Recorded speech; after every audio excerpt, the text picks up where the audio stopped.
Good afternoon, good morning, good evening, and welcome, people, to episode 170 of Dude and a Monkey. I just heard a can opening. I am one of your co-hosts, Marc Foster, and I am joined by the can opener himself.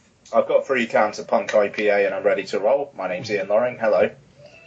Hello, Ian. Hello, Ian's Cans of Punk. I've just finished drinking a cup of tea out of a red owl. Solid. It is so, yeah. So, what have we got for you this week? We've got a double review. We were just going to bring you Jason Bourne, but we've decided to bring you Batman the Killing Joke as well, which I saw on the screening and Ian saw on the home release. Should be an interesting one, that, because Ian's coming at it having never read the book, and I'm coming at it from somebody who actually adores the book to a dangerous level.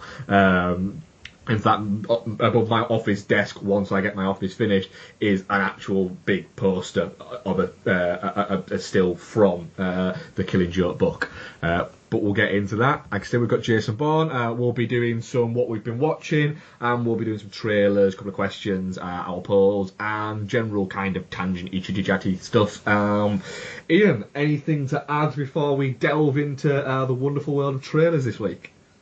I got the complete set of Twin Peaks on Blu-ray for 20 quid at HMV, which is a fucking deal. Yeah, it is, isn't it? Because, I mean, I haven't seen any kind of Blu-ray for less than 20 quid in HMV in the past few times I've been in. So it's staggering that you got that set, which is a wonderful, lovely set.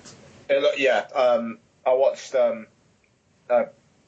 episode a couple nights back, and yeah, gorgeous, like insanely pretty. Have they still put that little hidden thing inside it? Hidden thing? Yeah, you know, underneath all the discs. I'm pretty sure it was on this. The actual, the bottom of it lifted up, and there was a little hidden thing in it. Give me 2 seconds. I'm going to check to see if it's in mine. No, not in this.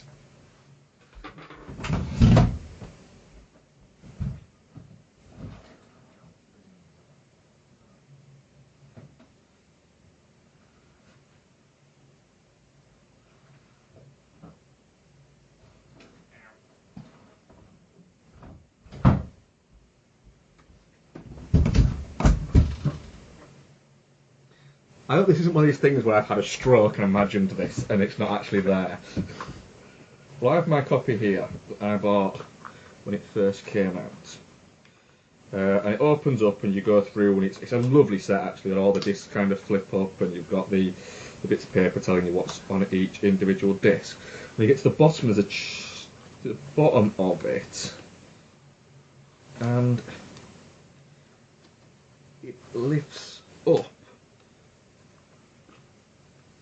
And there's something in it, I think. Because this is an Amaray set, so yeah, I think it's like a repackage. Yeah, it is. Yeah, because you get to the bottom of the one I've got.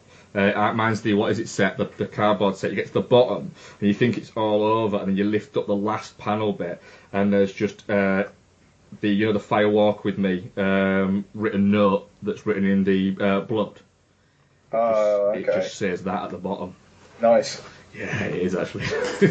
It's quite fucking daunting. Yeah, it's a lovely set though. The features are fantastic on it. It's something. The features are something you can quite easily get lost in for a number of time. Breaking news. Yes, is this the Channing Tatum stuff? Yeah. Yes. That's interesting, what the isn't it? Fuck? That sounds amazing. It does, doesn't it? You'll all know about this by the time it comes out, and if you don't, then you've probably skated past you. But yes, they're going to remake Splash with Channing Tatum playing the mermaid. That'll do. Yeah, that is literally it. Was I think Gary McConaughey actually summed it up and just said sold. Yes. That is it. Literally, you can imagine that the pitch for that was, we want to remake Splash. Nah, really? And Channing Tatum's going to play the mermaid. Deal. That's fucking amazing. It's glorious, isn't it? That's fucking amazing. Yeah, good. I will watch that. All over it. Without hesitation, no problem. Easy. Yeah, that sounds brilliant. I don't care if he's playing a female mermaid or a male mermaid. I don't care. Or it's something of like, we don't have genitals. We're asexual. Yeah, well, yeah, quite. Fuck it. Wow. Yeah, no, I'm all over that. No, that Twin Peaks thing, that sounds interesting. I suppose it's like a little hidden thing for the folks who would go quick enough to kind of get like the first kind of run of it or something. Yeah. It sounds like a nice little bonus. It is, yeah. It's one of those little things that geeks go mad for. But yeah, then that's it's nice. Because the strange thing is they're re-releasing that set, but as a 9-disc set without the bonus disc, which is really really strange. But they're not discontinuing that set. They're going to keep both of them going. I literally cannot see the point in it at all. There was also the nice trailer for the upcoming Secret History of Twin Peaks book was out, and that's another thing that I'll be getting straight away. And that comes with a soundtrack, I think, as well. Oh, nice. Nice. Yeah. So, anything else, or should we delve into what's happened in trailers this week? No, I'm good. Yeah, let's do some trailers. Right, go on then. What have you seen this week, trailers-wise? Teaser trailer for Bad Santa 2, which feels like it's far too late, but we'll see. It really does, doesn't it? It's not only too late, but like, really, was anyone asking for this? No, yeah, we'll see. Office Christmas Party, which looks like it's going to be the horrible bosses of Christmas films. Just ragingly meh, by the looks of it to me. So, just ragingly meh. Yeah. You'll watch it in April on Netflix. Yeah, no, totally. I mean, like, if there's nothing else out that week, fine. Yeah. But there'll probably be something else out that week. Yeah. You know, it's one of those. Split.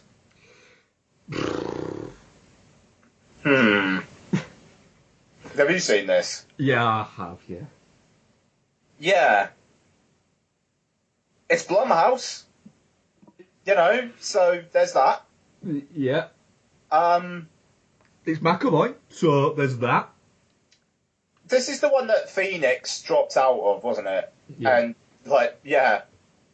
Yeah, I think Joaquin Phoenix in this role would have been quite something.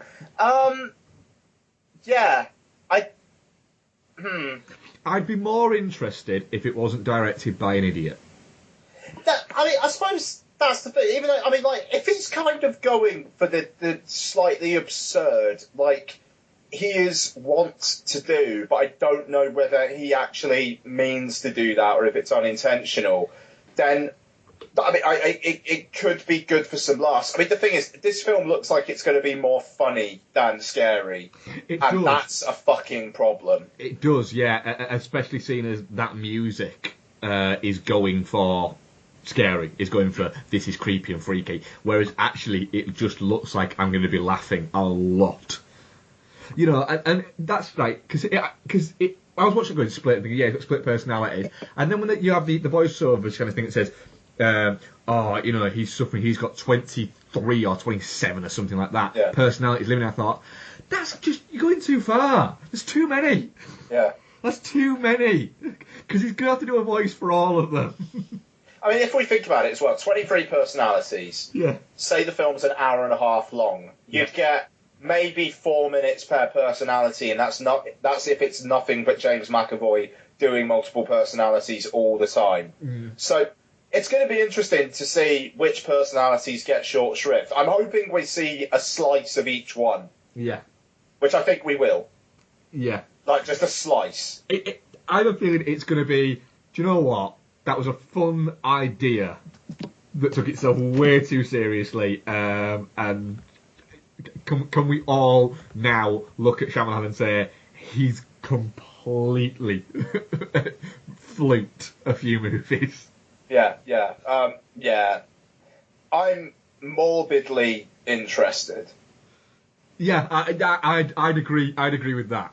I'm without question going to watch it, but I don't think it looks very good. I'd go with that. Yeah, I'd go with that.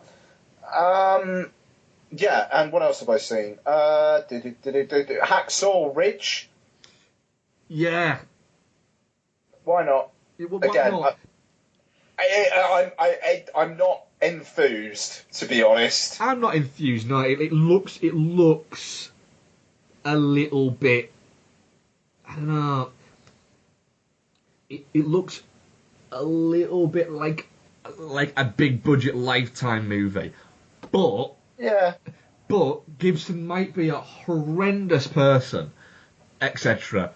But he can direct a film when he wants to. Oh my, yeah, no, absolutely. I mean, he's the only reason why I'm interested in it. Yeah, and I have a feeling there'll be some fucking epic battleness in that. Even pull punches. Yeah. So I'm interested, but because of Gibson. Yeah. No, absolutely. Couple of us. The Accountant, which I'm interested in. I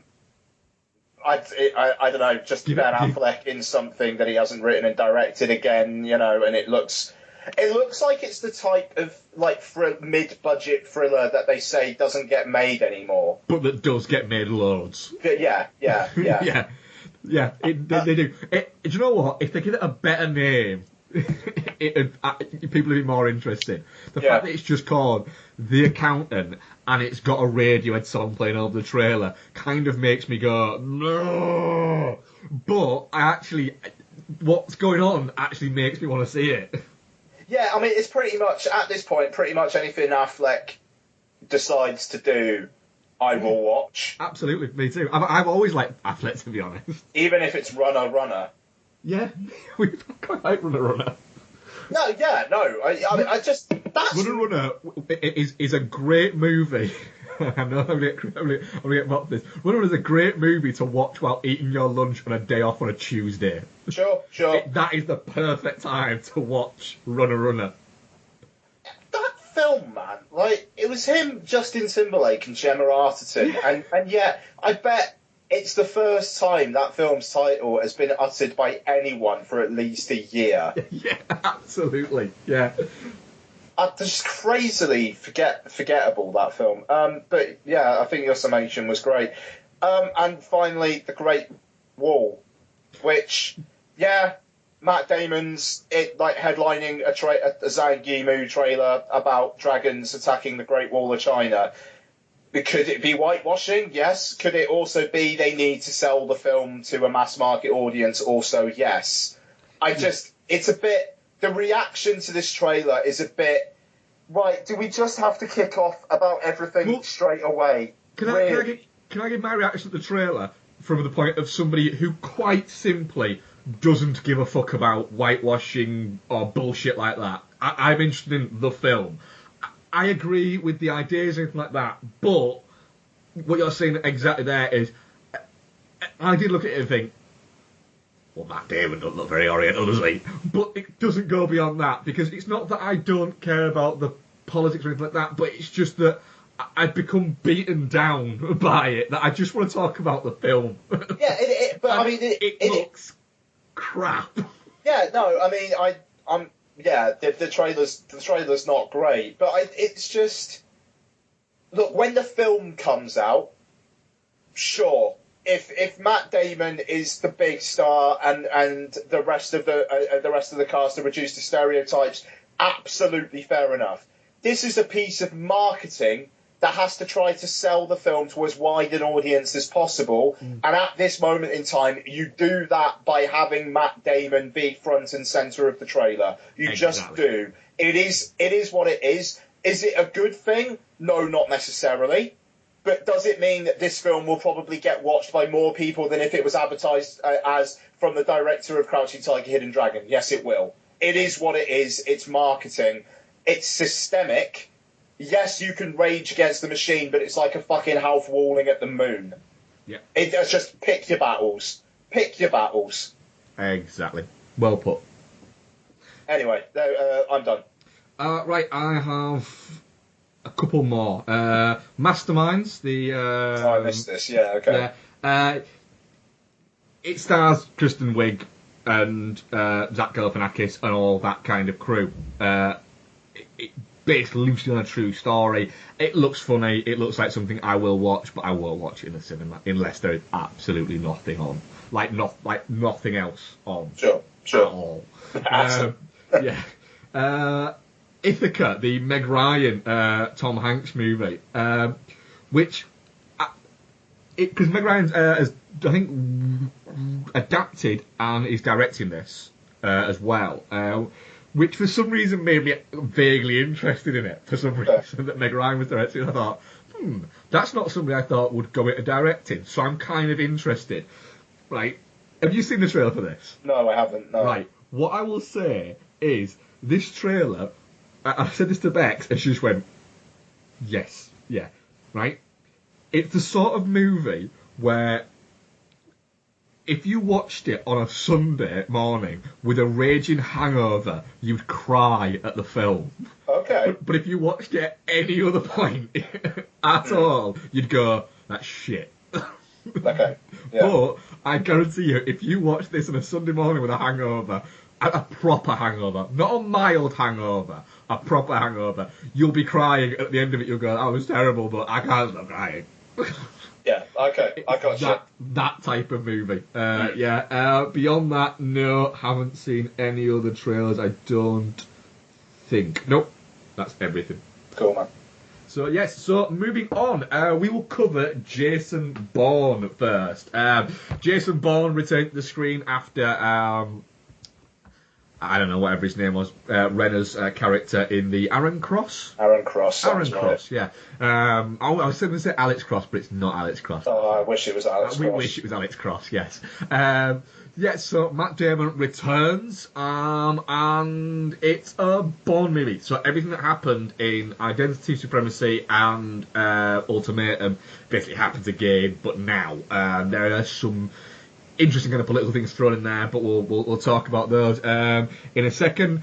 Stars, obviously, Matt Damon, Julia Stiles, and then we've also got Vincent Cassel, Riz Ahmed, Tommy Lee Jones, and Alicia Vikander are along for the ride. Paul Greengrass is also back.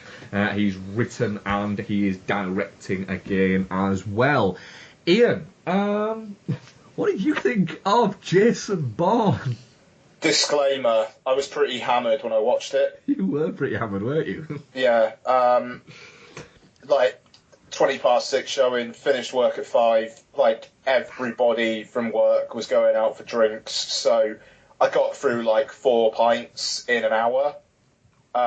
So I walked in already a bit like, could just stay out drinking, to be fair, but no. So you were already against the movie before you even started watching. Well, the thing is, I like the Bourne films. I didn't rewatch them.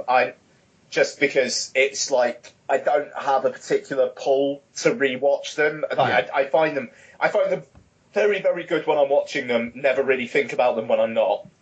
Films, to be honest. But I came to it looking forward to it, though. You know, like if Damon and Greengrass are coming back, there's got to be a reason why they've come back. Like, Greengrass has just come off Captain Phillips. Damon's still pretty hot, you know. I mean, he can... Martian really, you know, it made people remember, Matt Damon. Matt Damon, yeah. Well, exactly. Matt Damon is great. Totally. No, absolutely. And, you know, so they didn't have to come back for this. And then I watched it, and afterwards I was like, why the fuck did they bother? I genuinely have no idea why they felt this story was important, because it's the most watered down, like, sixth form student banging on at you about privacy thing. But then every 25 minutes or so, there's an action scene. And I don't know. I mean, like, I thought stuff was telegraphed. I thought stuff was dumb. I just have to say right now, a Mark Zuckerberg-like guy gives a speech about how his company cares about privacy. The very next scene is him having a meeting with the head of the CIA in a public restaurant. How the fuck does that not get picked up? Because he's like held up as like a great pioneer and, you know, like a really cool guy. It's like, why are you having meetings with the CIA? They also pitched him as such a fucking douchebag. Yeah, no, totally. He literally, everything about that guy screamed D-bag. Yeah, no, absolutely, you know, but so, I don't know, it was just, there was an awful lot of clangingly dumb stuff. I was waiting for Julia Stiles to get killed off the moment she appeared. It was like, right, well, Alicia Vikander is the main lady in this. Julia Stiles is barely in the pre-release material. I give her until the end of the first act. Oh, what's that? She dies at the end of the first act? Shocker. Yeah. And it just, there's nothing in here that feels vital. There's nothing. The action is crunchy, and that's fine. But to be fair, kind of seen it all before. I came out of it after. I was like, what the fuck was the point of that? Like, the ending as well, man. Like, I was liking the idea that Vikander was, like, playing Damon, and the next film was going to be, like, her further playing him, and then, like, maybe he's actually outsmarted by someone. But no. You know, at the end of that scene, it's revealed that, oh, he was actually listening in the entire time. You know, so it's just... Jason Bourne is the unkillable man who is smarter than you, even if he's been off the grid for 10 years and shouldn't know this stuff. He's just smarter than you. I was annoyed. I was borderline bored at points. Damon is fine. Vikander, like, this came at a really interesting point of her career where this either could have done something good for her of being in a big Hollywood film, or it was just nothing for her because now she's won an Oscar, she's the new Lara Croft. She doesn't need Jason Bourne. A year and a half ago when they cast her, she probably did. She fucking doesn't now. And now it feels like she's in there for no reason whatsoever. Tommy Lee Jones is Cragley. I'm looking forward to seeing him more in the new Mechanic film because it actually looks like he's going to have some fun. Yeah. I was disappointed. I wasn't really disappointed because, like I say, I don't have a massive affinity with the Bourne films anyway. But do you know what? I liked Legacy more. And that's not hyperbole. I liked Legacy more. Right. I thought it was a Bourne movie. Fair enough. Maybe if I rewatch them, maybe that would just be what they are to me now. Yeah, I don't know. I think because I watched them quite recently, and after watching them quite recently, it was like, I don't quite get why these are held up as being like the way they're game changers of the modern action movie or anything like that. They're all right. They're not bad. You know, the first one's pretty shit, but that's just 'cause it's aged terribly. But they're all right. They're all right. They're enjoyable. And I found Jason Bourne to be, at points, enjoyable. I thought the first act was good. I enjoyed that. I thought there was a bit of tension in it. It was strange them setting it in Greece, you know, among a riot that's going on there.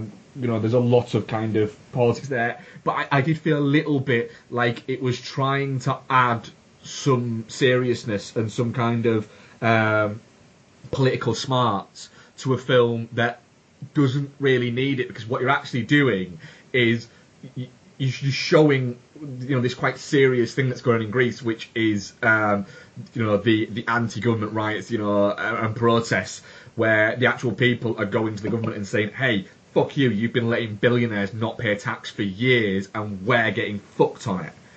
So they're rioting and they're going, look, we're showing you what's going on in Greece. Like, you are, that's fine, but what you're actually doing is you're saying that is just a smokescreen for all of this other more important stuff that's going on. That's a fair point. Catching Jason Bourne. Yeah. Like, hang on a minute. No. You can't have your cake and then piss on it and ask somebody else to fucking eat it. It doesn't work like that. And plus, Jason Bourne's terrible at not being seen. he's constantly being seen. And also, I kind of maybe shouldn't have watched the honest trailer about the first 3 movies before I watched this, because then I was noticing everything they kind of jokingly kind of throw up within it. But I did feel tense at that moment. I did feel a little bit like, fucking, this is quite tense. Even though, like you know that Julia Stiles is going to die in that because of 2 things. 1, yes, she's been in virtually none of the PR for it. And 2, nobody likes Julia Stiles. I'm sure she's I'm sure she's not lovely, because nobody seems to like her. She's not really in anything else. She had a thing at the start of the very late 90s and early 90s where she was huge, and then it seemed to be that she seemed to just piss everybody off, and then now she used to occasionally get a call saying, we're doing a Bourne film, can we use that previous footage we've got of you, or do you want to be in it? And now they've killed her off and they don't need to do that. Yeah. Becky should say, saying, stop bashing Julia Stiles, you hater. No, I mean, I don't know. I mean, obviously they're using her as some continuity to the part, like with the past, because of the fact that there's barely anybody alive left in the old films now. But I don't know. Bring back fucking Christ, I'm forgetting her name. Joan Allen? Joan Allen. I was thinking Laura for some reason. Well, she was fun, but the thing is, I enjoyed that, and that was good, and you got a great car chase. And the Bourne films is, you get a car chase.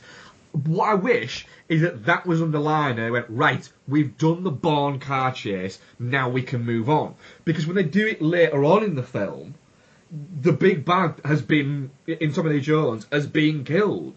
And then he goes after the henchman on some kind of revenge mission in Vincent Cassel, and it's like, I'm bored. I don't want to watch this SWAT car literally just driving as everything's just fucking bouncing off it, and Matt Damon just follows in its fucking slipstream carnage.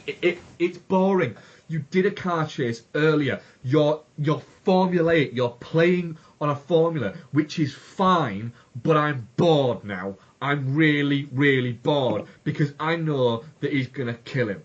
Yeah, that's the thing. And I mean, I liked Cassell, but how, not only is it that Bourne got him burned in his, undercover mission when Treadstone was revealed, but also he killed Bourne's dad. Which was a bit like... When that moment happened, when that moment happened, and he went, oh, no, I remember now, I can see it, it's not fuzzy anymore. You stop saying you remember everything at the start of every movie, and then remembering more as the movie goes along. Because that's just retarded. And it's there, and he goes, it was Vincent Cassel. It's like, fuck off. Yeah, I mean, that's the thing. It's like Cassell's already got a good personal motivation for going after him, but they obviously needed something so that Damon would go after Cassell. But how fun would it be to just have Cassell... I mean, they'd have a good little fight at the end, but to have Cassell chase Bourne and be really fucking good at it. Yeah. Because Cassell's basically shown to be a bit of an idiot until the last fight. Yeah. And even the last fight, he goes down, Cassell goes down, and Damon goes after him. And you hear over a police helicopter scanner, he's gone into the storm drains, right? They have a massive fight, right? This is Cassell, who has just driven a SWAT car through Vegas, trashing everything, right? They have a fight, and then Bourne slowly trudges away, but not a single police officer goes near it.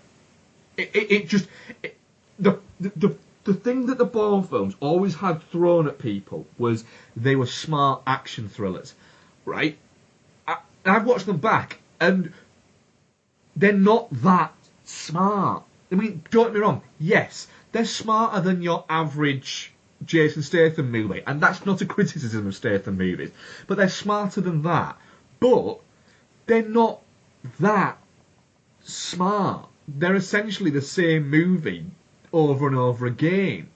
And the problem is, in this one, you're kind of wanting something a little bit different, because like you said, it's been 9 years since The Ultimatum. There's been another movie in between that wasn't Jason Bourne, that was the same world, but a different person. and then you've got Greengrass and Damon have come back. It should be to do something else with it, not just to go and do essentially go, we're trying to kickstart another trilogy. Yeah. Which is what's happened. And you know what? If they do another one, I'll happily watch it. I will. Because I like Greengrass, and I like Matt Damon, and I like espionage thrillers. But I'll be watching it, and I'll get to the end of it. I know I will if they do another one, and I'll come out of it and go, well, I'm the fucking idiot here. They're not the idiots for making the same movie again for a fucking 5th/6th time. I'm the idiot for going to fucking watch it again. Yeah, because it will be the same movie. And I don't mind that Bourne outsmarts Alicia Vikander at the end of it, because I will see that as her going, right, it's the challenge for me to now go and outsmart him again, and to get the one up on him. But it's just like, he knows she's not trustworthy. Yeah. So why would he trust her now? Like, there's no reason for him to trust her, because he's heard her say this stuff. You know, it just. But I don't think there's a reason for him to trust her in the first place, anyway, because. It was basically because she was a woman and she had a 10-second conversation with him when she sounded empathetic. Yeah, and that was it. And, you know, that was fairly clever in the fact that she turned. You think that she's turning because she believes Bourne, or she's gone soft on Bourne, and it isn't. She's just using him as a tool to kill Tommy Lee Jones. Which is interesting. Why couldn't that have been hidden from Bourne? And then you've actually got something to hang your hat on for the next one, which is different. Yeah, and yeah, it just ended up feeling like another Bourne movie rather than a new Bourne movie. Yeah, and also, I've got to ask, because I genuinely want to know. You know the scene where he meets Julia Stiles' contact, the kind of skinhead guy, and they have that fight? Yes. Why the fuck did they have that fight? I don't know. Why the fuck does that guy think I can beat this guy up? Because the thing is, it was like, I thought he was a mate of Stiles, and no indication is given that he's actually working for the authorities, because otherwise, why is it so hard for them to get a trace on Bourne in that building? Exactly. So then it's like, why are you fighting Bourne? There is no reason given for it, and it's like, I think the reason is he thinks if he can knock Bourne out, he can get those files and he can have them as well. That is the only reason I think. Jesus fucking Christ! But also as well, this guy is supposedly, based on from how they've been talking about him, one of the premier hackers in the world. Yeah. Two things. One, he'd know that phone was a security risk to his computer, if indeed it is, and that is possible, which it would seem it is. I didn't know that was possible, but I'm guessing it probably is. Two, he'd have something that everything that went through his server backed up and saved. Oh, you'd think, yeah. Without question. So he'd be there going, asking and saying, good eye on the files, good eye on the files. And they'd be like, no, you can't. And he'd be thinking, I've already got them anyway. I have the files. Wait a minute, that's all. No! Yeah. And it's just, what makes you think that you're going to be able to beat up Jason Bourne? You know Jason Bourne is. Just don't. No matter how hard you hit him with a dumbbell, he's going to get back up because he's Jason Bourne. Yeah, Also, absolutely. As well, the Tommy Lee Jones kind of speech to Jason Bourne about knowing who he is and everything like that. Sorry, don't steal shit from Rambo. Don't steal shit from Rambo. Because that is just stolen from Rambo. That's an amalgamation of Rambo and Rambo Part 3 thrown together. And I watched it going, I want to watch Rambo Part 3 now. And nobody has ever watched Jason Bourne and gone, this makes me want to watch Rambo Part 3. There you go. There you go. It's so disappointing, but I do think... But I enjoyed it certainly more than you. But it is so disappointing because it is just a run-of-the-mill espionage thriller. And we should expect more than that from Greengrass and Damon. Shouldn't we? Yeah. And especially because they didn't have to come back. But money. It's money. That's what there's no people can say, oh no, we had a great story to tell. Did you? Why didn't you tell that story then? Why did you tell this one? The only logical explanation you can give for it is money. And you know what? I don't criticise them for that. Damon will have been on a nice chunk, and so will Greengrass, to come back to it. So, I have no problem with that. But it just feels a little bit like, you could have done better. You could have done better. You could have gone, no, we can do this better. Or was this as good as they thought it needed to be? Which is disappointing. I don't know. I mean, it's like, if they think this was a vital story, I think they're a good few years too late. I mean, Jesus fucking Christ, the Fifth Estate was about Snowden, and how many times have they mentioned Snowden? Yeah, no, this is going to be bigger than Snowden. Snowden. I don't know. It feels like. I mean, it feels like someone who read a copy of The Guardian from 3 years ago and went, do you know all this stuff that's happening? And it's like, well, it was 3 years ago, Paul. Utterly inessential, this. Yeah, it is. Maddeningly so. Where are you falling on it then? Definitely shit. You definitely shit. Wow. I'm doing it. It's the first Bourne film of the series I would give a definitely shit. But I mean, I was drunk, but I think, to be fair, I probably made quite clear that I was paying attention. And it just, I would have rather have kept drinking. Right. Well, I'm touching cloth on it. You sound touching cloth. I'm touching cloth. And we had 15 votes. They went definitely not shit, 53%. Right. Touching cloth, 20%. And shit, 27%. Oh, dude. That's a high shit rating, actually. Big ups to my fellow shit brothers. Yep. So, yes, Ian, what have you been watching this week? Oh, we're doing that first, are we? Yes, we'll do that and then we'll do Killing Joke. Alright, why not? Should we do Killing Joke and then do that based on possible time? Whatever floats your boat, buddy. Let's do what we've been watching. Okay, cool. So, what have I been watching? I watched a De Palma film I'd never seen before. Ooh, which one? Body Double. Oh, Body Double is fantastic. I haven't seen that in the cinema in a few weeks. Oh, we're going to have a debate. Not a fan. You're not a fan? Oh, I'm disappointed. I love Body Double. But remember, Ian, it's an erotic thriller. Right. Of course I love it. Yeah, no, absolutely. The thing is, I'm not as skeezy as you are. That is true.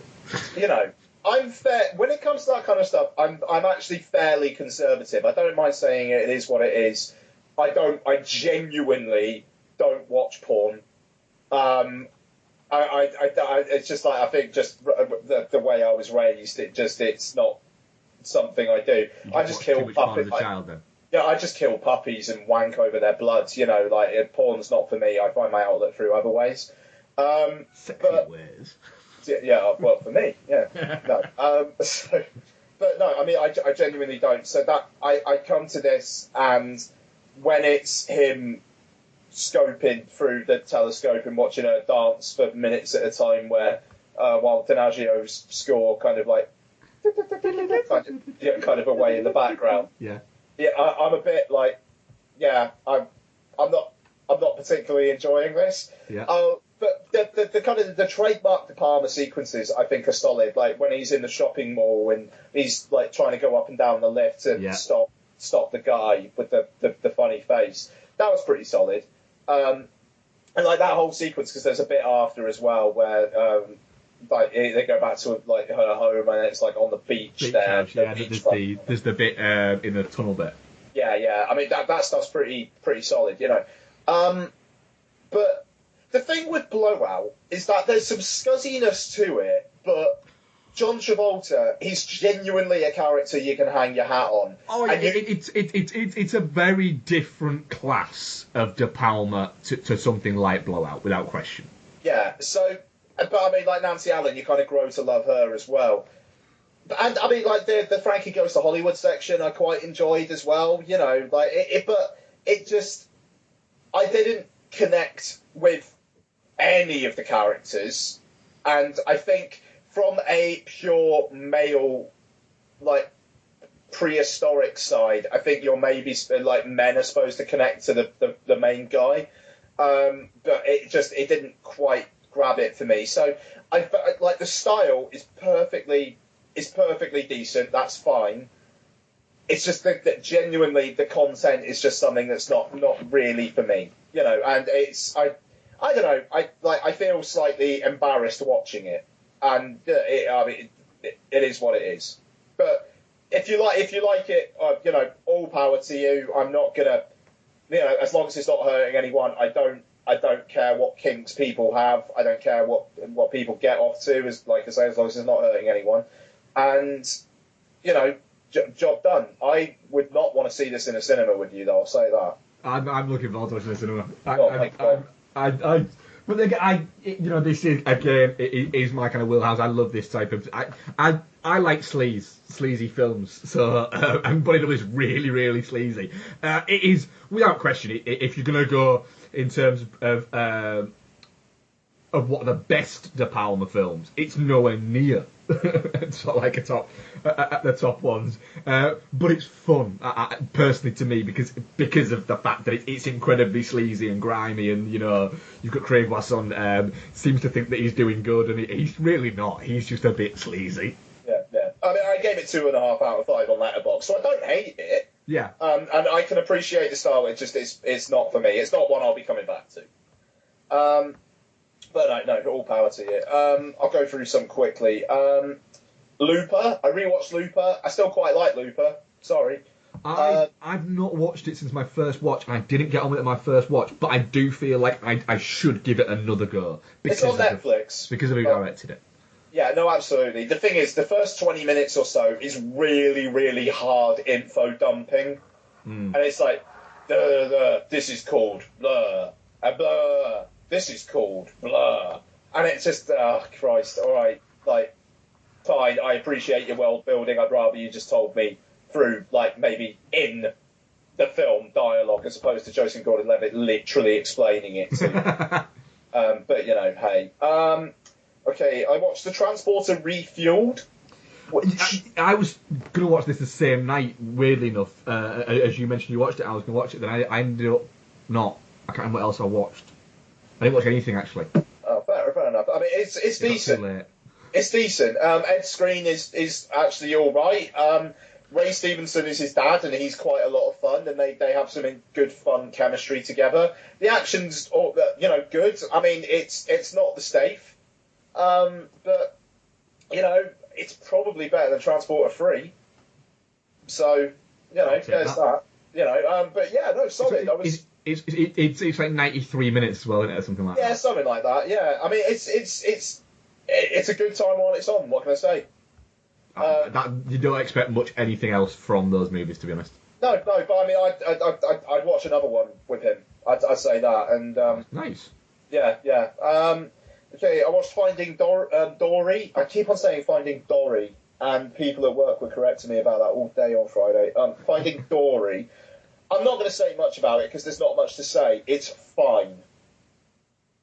It's aggressively fine. It's like I mean, it's made so much fucking money, and I'm not too sure how that happened. I wish Inside Out made the money that Finding Dory's made. Marketing, and no, totally. It's because it's a known property. Yeah, no, absolutely. But I mean, like the short film before it, Piper, was lovely. Enjoyed that more. Took Lottie to see it. How'd that go on? We moved seats a total of 6 times during the course of it because she was just having fun walking up and down the aisles and like checking different seats out and stuff. She found it a bit scary, but you know she got through it okay. But yeah, I mean, like some of the new characters are decent enough. I mean, it does kind of get you the idea of Dory like actually like forgetting where her parents are and then getting lost and not being able to find them. You know, from having a 2-year-old point of view, it kind of gets you. But there's a couple of decent jokes, there's a couple of decent sequences. But again, like Jason Bourne, it does feel inessential. I liked it more than Jason Bourne, but yeah, it just feels like okay, they've made that fine. Right, let's have something better, please, next time. So there's that. How long is it? Oh, like, I mean, is it pushing 2 hours? No. I mean, including the short 97. film. Yeah, that's including the short film, I think. 97 minutes, $200 million. 97 minutes. There you go. It's going to make a fucking fortune. It's made a fortune. Like it'll hit $1 billion. I find it. I just find it staggering that Pixar just needs to fucking up the game a little bit with stuff like this. Yeah, I mean, to because they seem to be getting away a little bit with the fact that essentially that's just the fucking same movie. Yeah, I mean, I don't know. They had 2 original films last year, you know, so it's Inside Out. And Inside Out was very good. I mean, God, Inside Out. I watched the dinosaur one. I mean, The Good Dinosaur's not great, but at least it's something. But I mean, Inside Out is fucking fantastic. I would take a 2 or 3 Finding Dories for an Inside Out every few years. You see, I think with The Good Dinosaur, they knew it wasn't great, so they dumped it essentially. Yeah, but it's as close to a dump as Pixar have ever had. Yeah, they dumped it, and it. Let's be honest, it's their first flop since A Bug's Life. Yeah, no, I think it actually lost money. I think it was the first Pixar film that actually lost money. So hey, but yeah, so Finding Dory, it's fine. But then again, my 2-year-old just seemed to want to constantly move seats, so that shows how engaged she was. So last thing, Alpha Dog. I finally fucking watched Alpha Dog, which feels like a film you have wanted me to watch for years. Yes, it feels like a Marc film. It is a Marc film, yeah. Yeah, I thought it was all right. Because that's a bit sleazy. Yeah, well, actually, it wasn't really that. To be it's not fair. that sleazy, but it's a little bit. Yeah, it's nasty. Yeah, I don't know. It was just spoiler alert for Alpha Dog. The fact that Anton Yelchin's killed and then there's still like another 15 minutes to go, I think was a bit of a mistake. Especially when one of the scenes is like just Emil Hirsch failing to get an erection while Olivia Wilde tries to fuck him. It's just like, really? Right, wow, okay. I think that is to just highlight how fucked up he is. Oh, no, totally. But I don't know, you kind of already got that impression. But, I mean, watching it now, obviously, with the Anton Yelchin thing, it's pretty fucking... That's some close to the bone shit, that is. I tell you what, just when and it's really well acted as well, like his creeping realization and how he's trusting Justin Timberlake's character to the last. I mean, it's it's that shit's chilling. It's a heck of a cast when you go through it. It's amazing cast. For the time and now for who they are, but for the time that young cast is incredible. But yeah, I mean, I thought it was decent. Netflix watch. Certainly don't regret watching it. Yeah. So there you go, and that's it for me. Cool. I'll go through mine. I've only watched a couple. Again, another busy week. Trying to get more watched this week. We watched The Dark Knight Rises because I've been going through the Batman films with Isabel. We're going to go back to the Burton Batman ones now and run through those and run through. Oh, you're going to watch Batman the movie? Yes. Oh no, she watched Batman the movie a few times actually. To be honest, we watched it when she was a lot younger. Nice. I really like The Dark Knight Rises, and it's one of those movies where when I say to people, I saw The Dark Knight Rises, and I say I really like it, and then people start saying, oh yeah, but it's like, no, I really like it. I don't care what you think about it, so don't bother. Don't bother telling me everything that you think is wrong with it, because if you utter the phrase, but how does Batman get, before you have finished saying it, I will have hit you in the face. Yeah.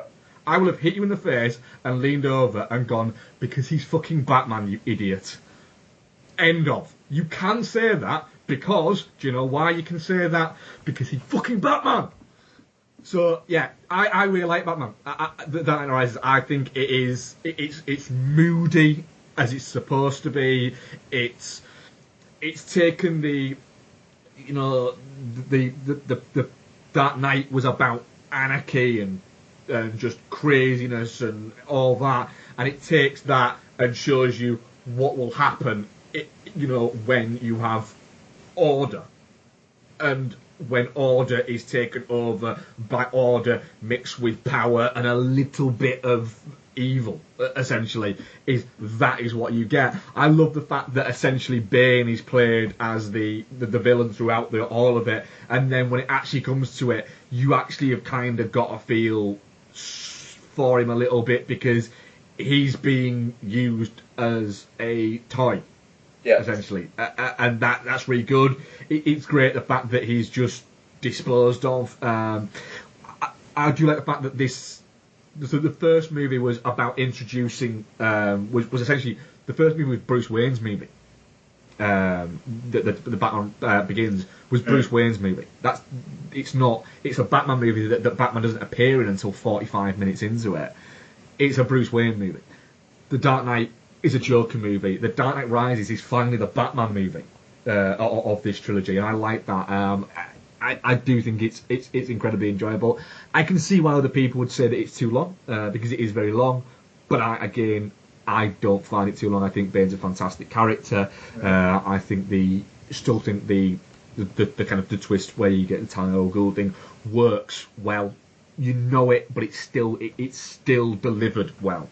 And you know it if you're steeped in the history of Batman.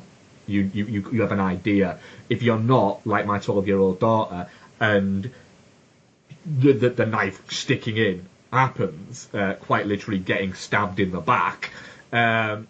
My daughter was laid down, had laid down on the floor, and she was laid on the floor with the dog. Not with the dog, not we told her she had to lay on the floor with the dog. Never once for a second thought you meant that, but thank you for the clarification. When that happened, she actually sat up and went, oh, like that. So that's the reaction you kind of want for that, yeah. So I still really like The Dark Knight Rises. And again, it's one of those films that I don't care if other people don't like it. I like it. Let me get on with liking it. I watched Regression, the Alejandro Amenabar film, starring Ethan Hawke, Emma Watson, how's this? David Thewlis, and Dale Dickey. Set in 1990, and the idea of it is Emma Watson plays a girl who has accused her father of sexually abusing her, and she's run away to the church, and she's accused her father of sexually abusing her. Her father has admitted to sexually abusing her, but he's not actually said, yes, I did it. He can't remember doing it, but his daughter never lies, so he must have done it. That is what he keeps saying. She never lies, so I must have done it, but he can't remember. So then David Thewlis is brought in to try and use regression hypnotherapy to get him to actually see these things and what's happened. And Ethan Hawke thinks that this is all linked to Satanism. And to Satan worshipping, and that is, across the board is infecting America, and he's trying to get along with that, and people from the police force that he's on are implicated in it, and it all goes through this and this and this, and then it turns out at the end of it, not everything is what it seems. It's all kind of phoned in a little bit. You know what's going to happen, you know where it's going. Every moment where it goes, oh, you're going, yeah, that was pretty obvious. It's atmospheric enough, but feels a little bit VOD. It feels like it could be a little bit better. Hawke's very good. Emma Watson's actually quite good in it as well, which is strange because she can be a little bit crap now she's a adult actress. She was fantastic in the Harry Potter movies. Now she's an adult actress. And not a child actor. She can be a little bit kind of crap and feel a little bit hammy. She's not. She's actually really good in this and actually really well played. Thewlis is David Thewlis in it. Devon Bostock turns up and kind of steals the movie in the 3 or 4 scenes he's in. Dale Dickey's very good, but Dale Dickey's always very good in what she does. If it were 10 minutes shorter, I'd say it's absolutely worth a watch, but it isn't. It's an hour and 45 minutes, which is too long for this movie. Also, there's baby killing in it, which will immediately put you off it. Yep. So if I were you, I wouldn't watch it, because I don't think you're going to like it. But it's perfectly all right, but a little bit shit. But if you like horror movies that are, horror movies that are a little bit shit, you'll like this. But if you're looking for something that's kind of occultish and things like that, and explore that, it doesn't really. It's Ethan Hawke's good, Devon Bostock's very good in the few scenes he's in, and it's vaguely interesting, but there is a more interesting movie to be made about this story, as well. Fair enough. Yeah. And I watched the Chris Farley movie Tommy Boy because Noel told me he'd never seen a Chris Farley movie, so I decided to watch Tommy Boy for him. Tommy Boy is not very good, but in the same way as every single Pauly Shore film is not very good, I watch it and I really have like a strong kind of affinity for these movies. It's pure nostalgia because I watched them in the cinema and I enjoyed them when I was sort of 12, 13 years old. It's pure nostalgia, but I'm happy to say I enjoyed the nostalgia of watching it. It's 97 minutes long. Chris Farley was an acquired taste because he was high energy and it was bah, bah, bah, bah. But I kind of enjoyed that. It's fun. Okay. What I'll say on that. It's not something I recommend. It's something if you remember enjoying watching it, go back and watch it again because you'll probably still enjoy it and it'll finish and you'll go, I kind of feel bad for enjoying that still. But do you know what? I'll happily hold my hands up and go, do you know what? I kind of enjoyed it, and yes, I probably will be watching Beverly Hills Ninja at some point. So there we go. Very quickly. I know it's not about film, but I did watch the Stranger Things. Is it called? Yeah, man. Yeah. Watch the first episode. I'm halfway through the first episode myself. Yeah. Watched the first episode. Becky and Isabel watched it. They loved it. Becky then told me I had to watch it. Yeah, Donna said the same to me. I watched it. Do you know what?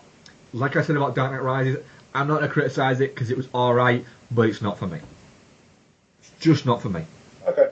I might give it another 2 episodes because I think that you should always give something 3 episodes.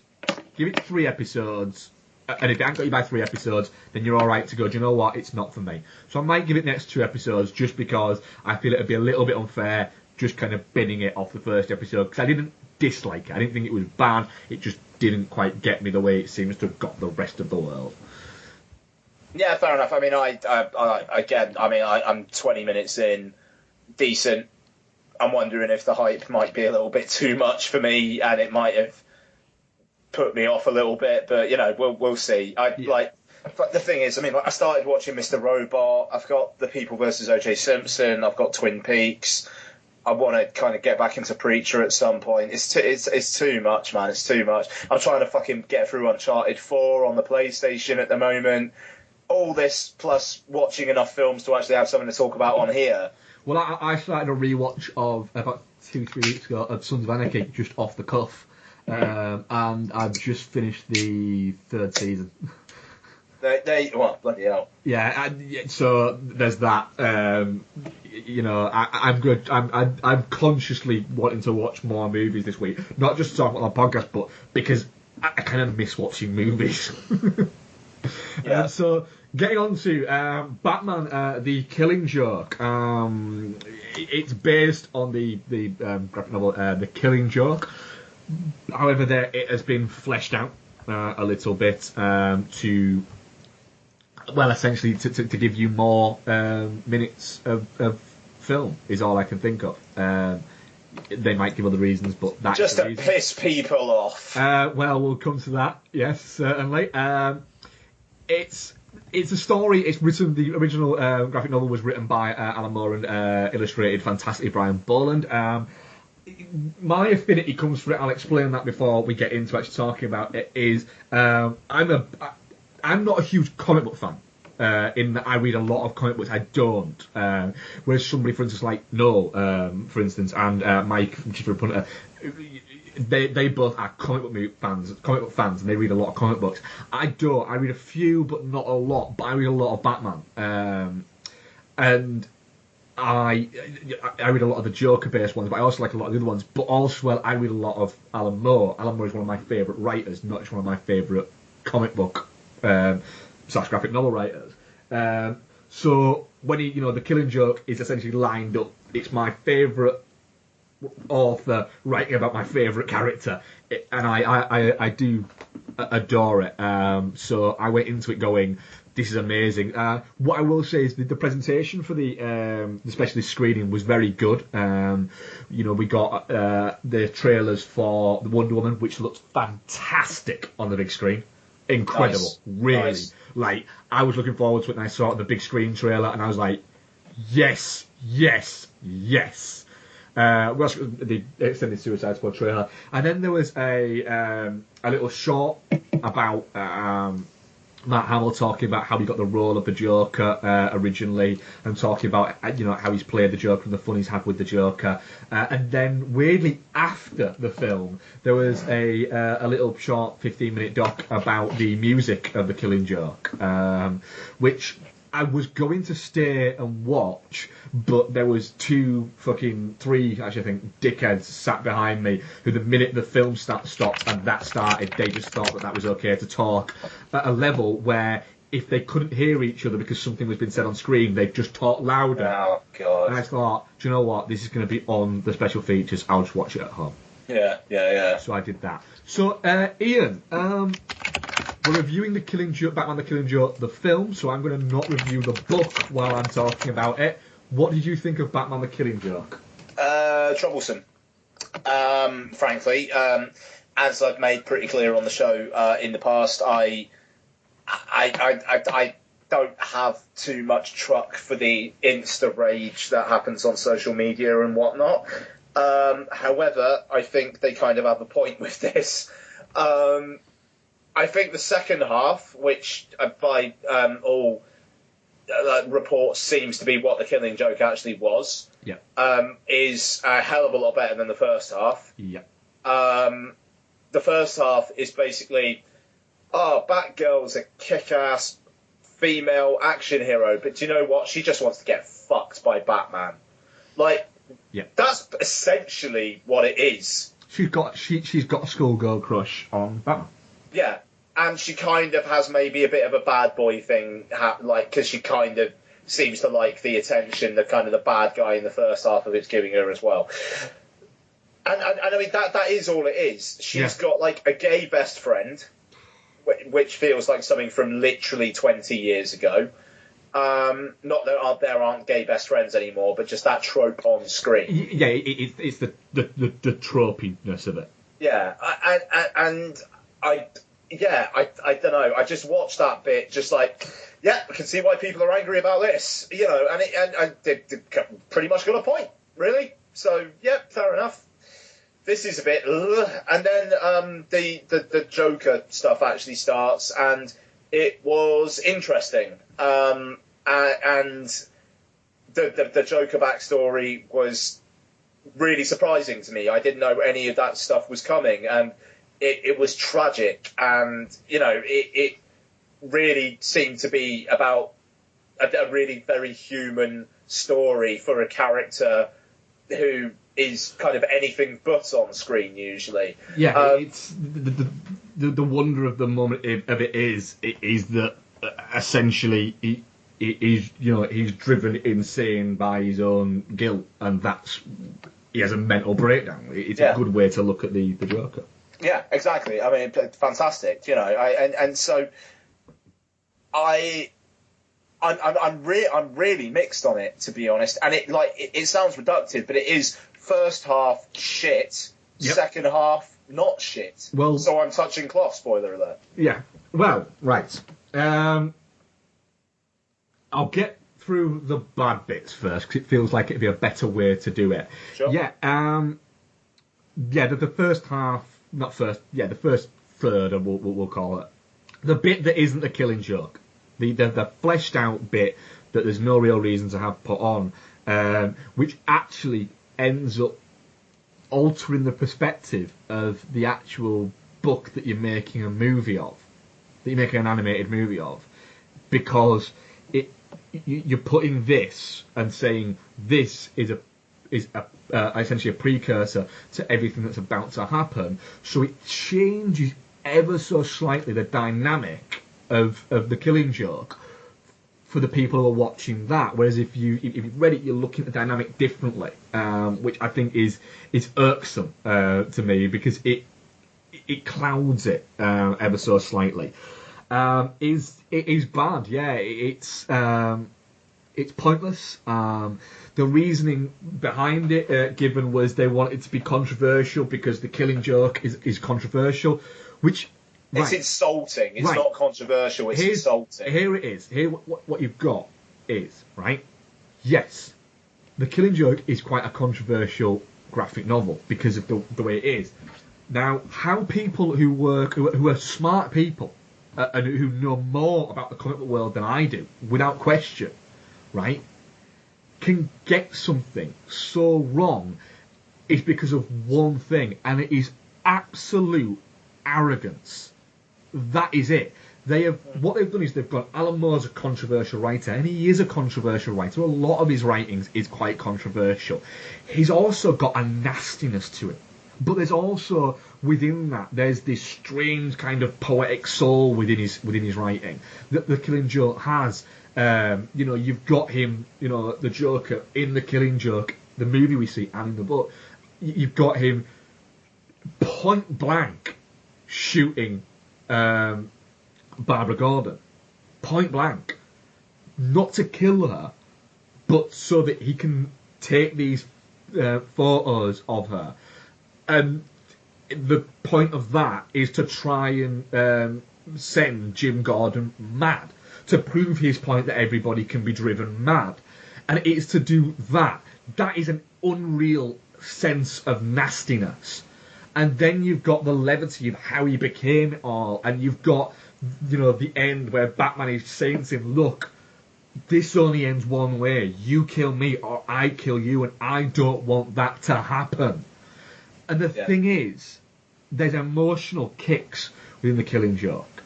So the first part of it is bobbins. It's bullshit. It is arrogantly made. It's them trying to write like Alan Moore. But do you know why Alan Moore is such a strong or a prominent voice and such a favoured voice in that medium? Is because he has a unique voice. Don't try and copy him, because what you end up doing is you end up doing the thing that everybody who tries to make a Lynchian movie makes.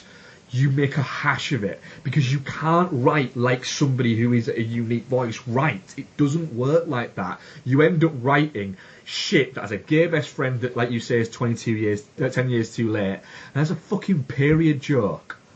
It was so reductive. It was so pathetic, and so we're better than this. As an audience, we're better than this. You should be better than this, but you're not.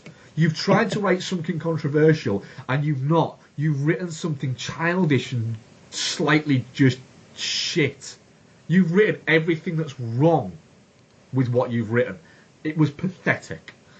So moving on from that, the actual Killing Joke bit was very good at points. It was very good. It looks beautiful. It's hard to not make Brian Boden's imagery look beautiful within that. And it's very good, and I enjoyed seeing these things on, and it's nasty and it's grimy and it looks like that. They do miss a couple of key bits that I felt a little bit were like, oh, the ending isn't as strong as it is, and it's a strong ending, but if you've read the book, it's punchier and it's more emotional. And I think it shows that the mediums, how things work better in different mediums, and as a book and reading it works fantastically there in the way it's done. It didn't quite come across. I don't think they quite nailed the ending in this.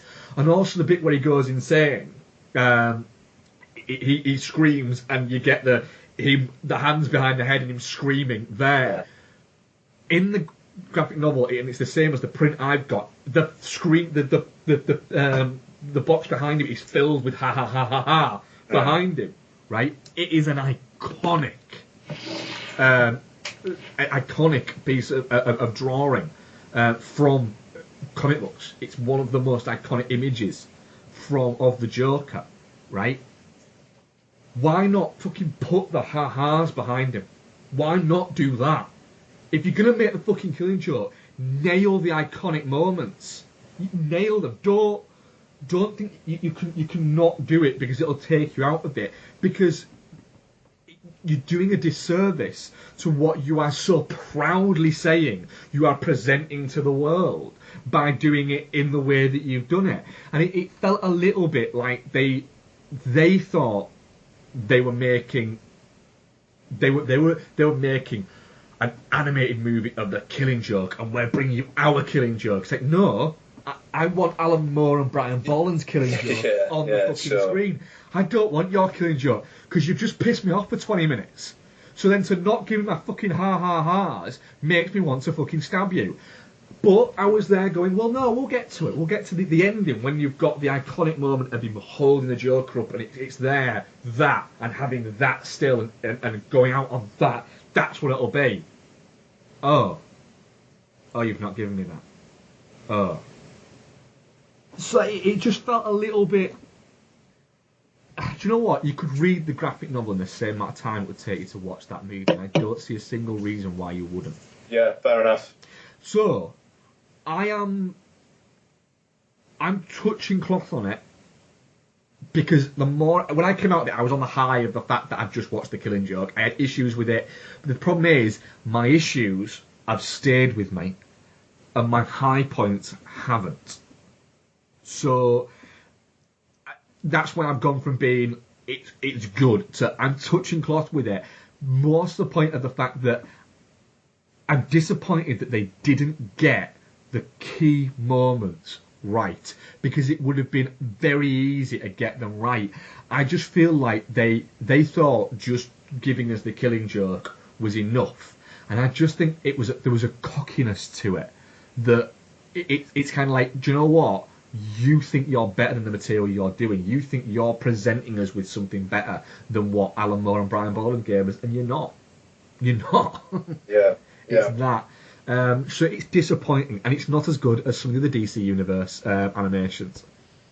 So, all in all, disappointed. Could do better, is what I would say on it. They should have done better. It should have been treated better. It should have been made by people. It should have been made by people who would have just gone, we're going to make it shot by shot like that. Not felt that they could fucking enhance it. Yeah, I feel really sad for the fans like you. You know, it feels like this, not my Killing Joke. You know, but actually with a point. That is exactly it. Yeah. So I'm there. Our audience have voted, and I'll just refresh to see if any more votes have come in for it.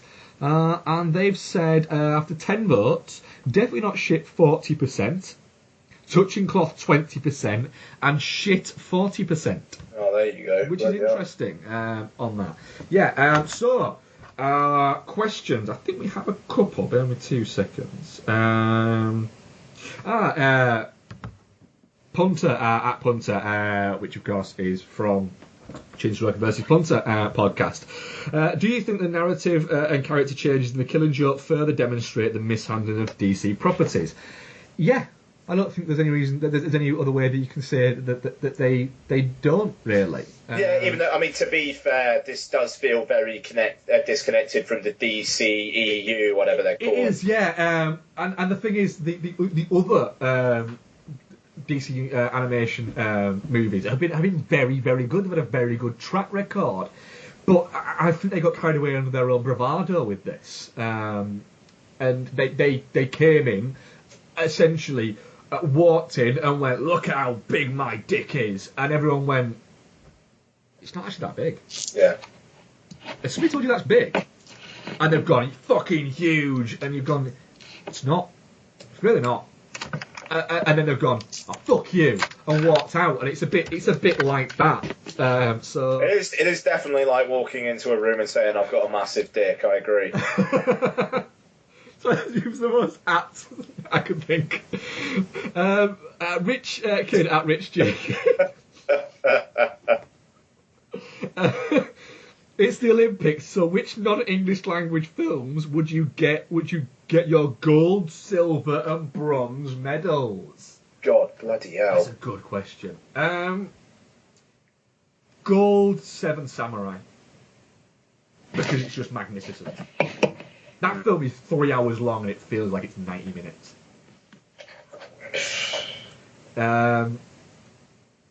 Silver.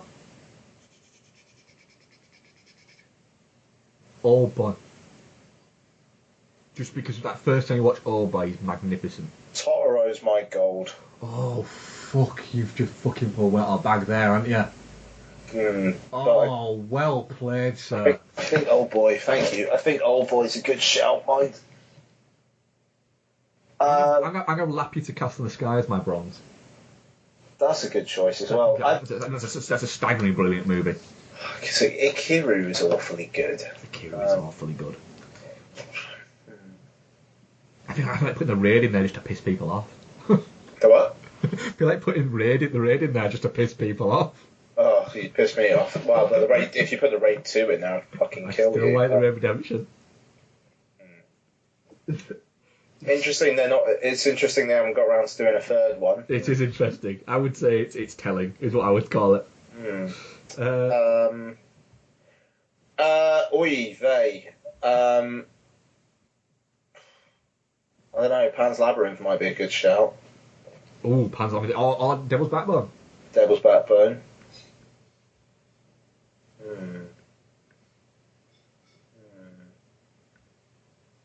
Yeah. Yeah, I don't know. I'm thinking. It's a good question. It is a good question. Yeah, they're going to be my three. I'm going to go for my three. Gold is Seven Samurai because it's just an absolute masterpiece. Silver, Old Boy for the effect, and bronze, Lappy to Castle in the Sky, which is still my favourite Ghibli movie. It narrowly pits Totoro. Yeah, because I think the first time I watched that, I was just in pieces at the end of it. It's a very good movie. So there's that there. So I think that actually is towards the end of our show. I think. Is there anything else that we've missed? No, that'll do it for me. I think there is. So what will we be covering next week, Ian? Oh, Suicide Squad time. Yes, and we will have guests, won't we? Oh, is Noel coming on? Noel is coming on, yes. Oh, yeah, okay, cool, yes. And, not just Noel. We haven't just got Noel. Oh, fuck me, Jordan's coming on. Jordan is coming on as well, yes. I forgot about that. Oh, I'm looking forward to that, yes. Noel and Jordan coming on for the Suicide Squad review, which I'm really looking forward to. I just hope this movie is as much of a blast as the trailers have made it look. I'm very much looking forward to it.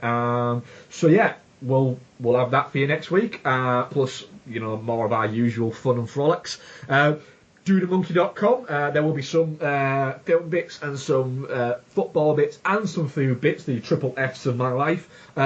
All on there from myself this week. Remember, guys, if any contributors want to get in touch with us about anything they want to put on there, then by all means get in touch and we'll put it up on there for you. dudeandthemonkey@gmail.com, @dudeandthemonkey, @Ian Loring, @dudefoz. Is there anything I have missed? Don't think so. Very cool. Good. Thank you very much for listening, as ever. We had some feedback on Twitter. I had people telling me that I was wrong for disliking Tale of Tales, which I like. People tell me I'm wrong about stuff, because the great thing about films is that we're not all supposed to like the same thing. So if I don't get something out of it and other people do, that's fucking wonderful. I like that. So if you disagree with any of our points on that, please feel free to give me shit on Twitter, because I like it. So thank you very much for listening, guys, and we shall speak to you next week. Bye!